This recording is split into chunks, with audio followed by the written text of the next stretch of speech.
do our cast off for this. We are doing a super stretchy cast off. Let me zoom this in for a minute. The yarn is coming from peg 01. We're going to skip over peg 02 with the yarn in front. We're going to go over here, pull the yarn up through the stitch on that peg. Now we're going to go back one stitch to peg 02.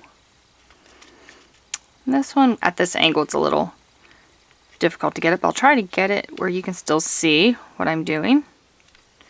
This one you want to pull the yarn down through.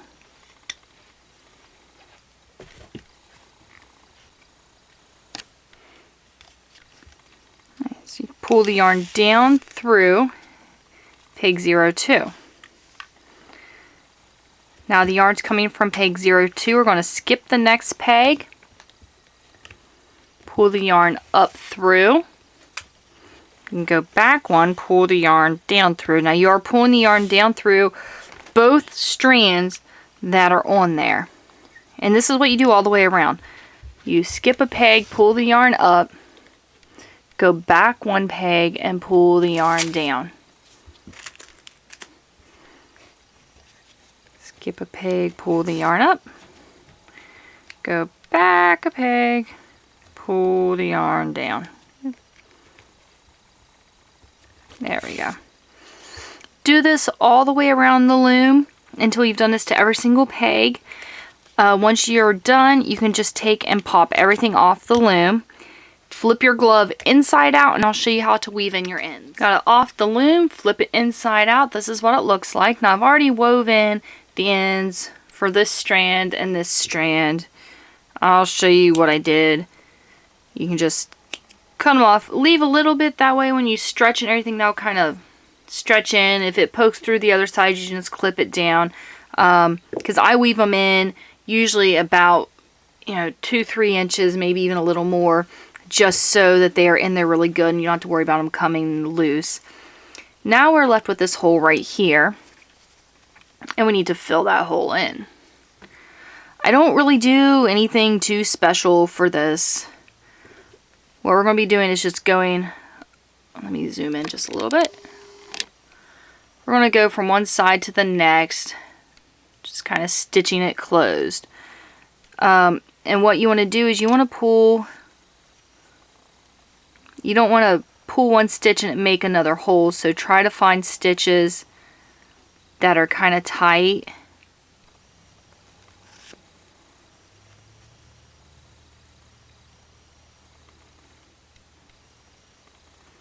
See, I'll show you. If I do this one right here, it's right on that edge.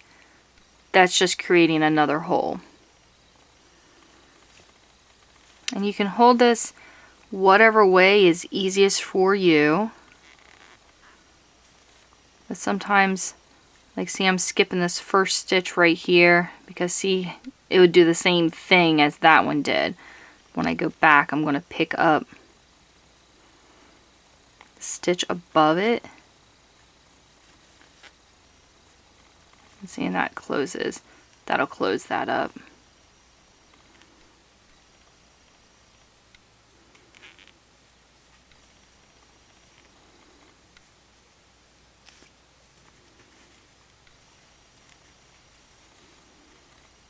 I almost got it.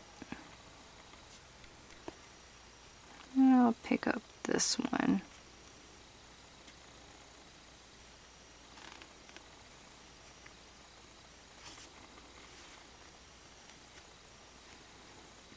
Okay, it looks like we just need 1 or 2 more.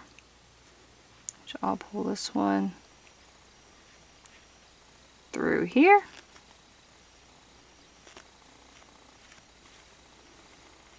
Okay, and that fills that in. Now what I'm going to do is weave this kind of down to this one, which you don't have to do, because I can zoom out now.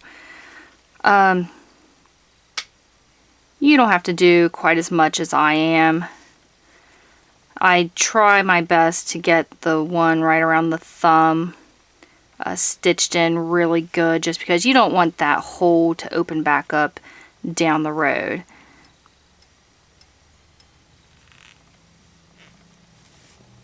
Okay, we're almost, get the stitch right beside it. Okay, so now we've got that hole closed up. We've got both the strings down here, which what I'm going to do is just a single knot, because we don't want anything big and bulky right there. I'm just going to weave this one over this way, weave this one over this way, trying to stay in the same collar so that you never see it. And I'm just doing this quick. There are better ways to weave your ends in. Something like this, I don't really think it's really that necessary. People really aren't going to be seeing the inside of the glove. And this isn't leaving any big bumps or knots or anything that are going to get in the way. So we got the one side. Now for this side.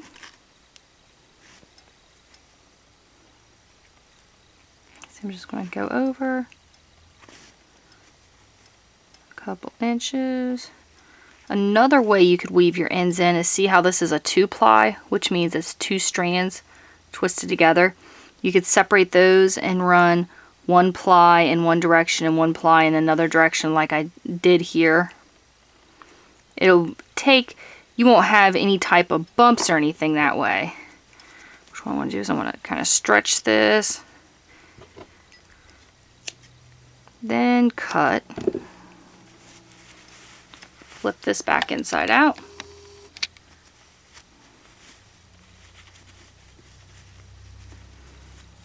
And try it on.